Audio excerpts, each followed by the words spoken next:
We had some very good news last night. The Houthis have announced that they are not, or they've announced to us at least, that they don't want to fight anymore.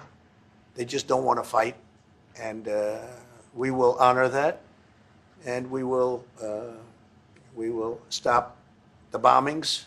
And they have capitulated. More importantly, we will take their word.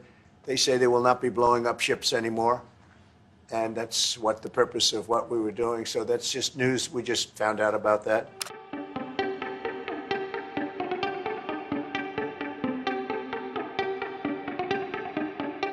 We had some very good news last night. The Houthis have announced that they are not, or they've announced to us at least, that they don't want to fight anymore. They just don't want to fight. And we will honor that. And we will stop the bombings, and they have capitulated. But more importantly, we will take their word. They say they will not be blowing up ships anymore, and that's what the purpose of what we were doing. So that's just news. We just found out about that.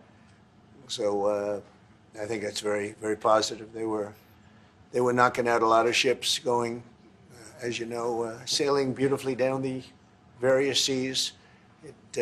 It wasn't just the canal, it was a lot of other places. And I will accept their word, and we are going to stop the bombing of the Houthis, effective immediately. And Marco, you'll let everybody know that, okay?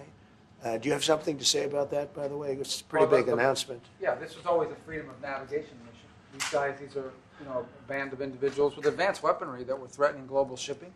And the job was to get that to stop. And if it's going to stop, then we can stop. And I think it's an important development.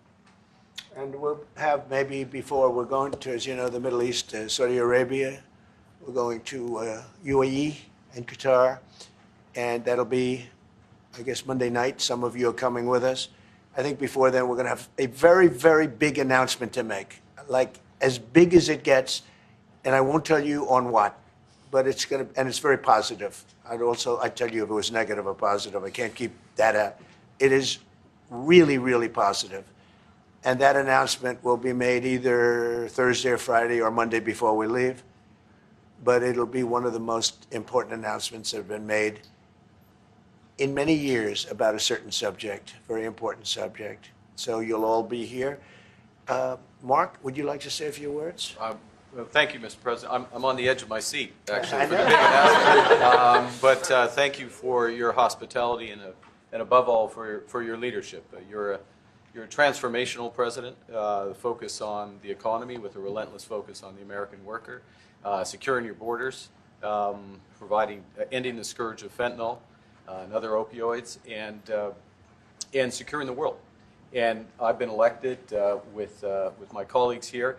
With the help of my colleagues here, I'm going to spread the credit to transform Canada with a similar focus on the economy, securing our borders, again on fentanyl, much greater focus on defense and security, securing the Arctic and developing the Arctic.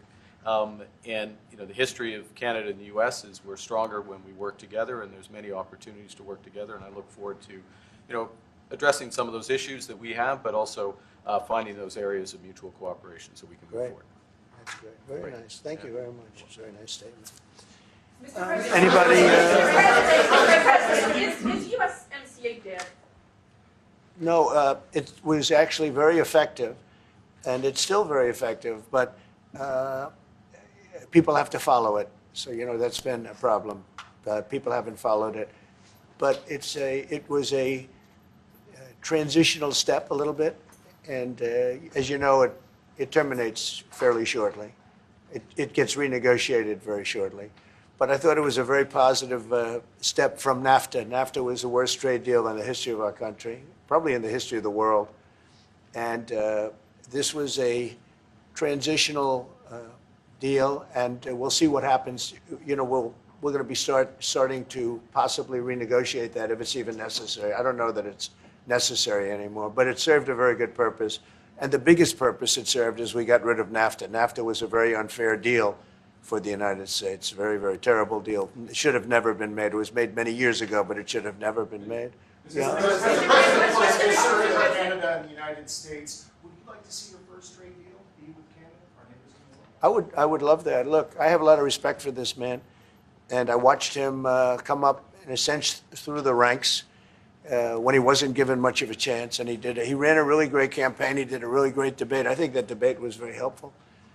I was going to raise my hand. You know, I don't know if that's good or bad. I shouldn't say that. That might hurt you. But no, he ran a really great election, I thought. And yeah, something could happen. Something could happen. Yeah, please. What's the top concession you want out of Canada? The top concession you want out of Canada? Concession? Yes, Friendship. but that's not a concession. No, we're going to be friends with Canada. Regardless of anything, we're going to be friends with Canada. Canada is a very special place to me. I know so many people that live in Canada. My parents had relatives that lived in Canada, my mother in particular. And no, I love Canada. I have a lot of respect for the Canadians. Wayne Gretzky, I mean, how good, the great one. You happen to have a very, very good hockey player right here on the Capitals, who I have a lot of respect. He is a big, tough cookie, too. He just broke the record. And he's a great guy. And, you know, we had the team here, and I got to know a lot of the players. But now, Canada is a very special place. Yeah, please. Mr. President, and Mr. Prime Minister, I'd like to get your response to this too. But Mr. President, you have said that Canada should become the 51st state. Yeah. No. Well, I still believe that, but you know, it takes two to tango, right? But no, I do. I mean, I believe it would be a massive tax cut for the Canadian citizens. You get free military, you get tremendous medical cares and other things. There would be a lot of advantages, but it would be a massive tax cut, and it's also a beautiful. You know, as a real estate developer, you know, I'm a real estate developer at heart. When you get rid of that artificially drawn line, somebody drew that line many years ago with like a ruler, just a straight line right across the top of the country. When you look at that beautiful formation when it's together, I'm a very artistic person, but when I looked at that beauty, I said that's the way it was meant to be.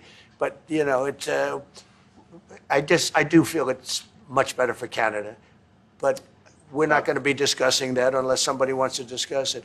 I think that there are tremendous benefits to the Canadian citizens, tremendously lower taxes, free military, which honestly we give you essentially anyway because we're protecting Canada if you ever had a problem. But I think it would really be a wonderful marriage because it's two places that get along very well. They like each other a lot.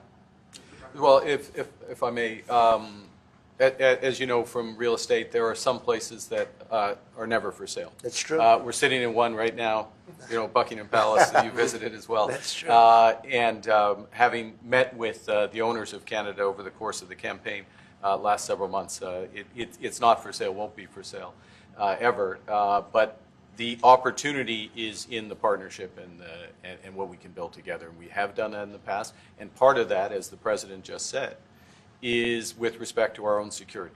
And my government is committed for a step change in our investment in Canadian security and our partnership, and I'll say this as well, that the President has revitalized international security, revitalized NATO, and us playing our full weight in NATO, and that will be part of it. That's true.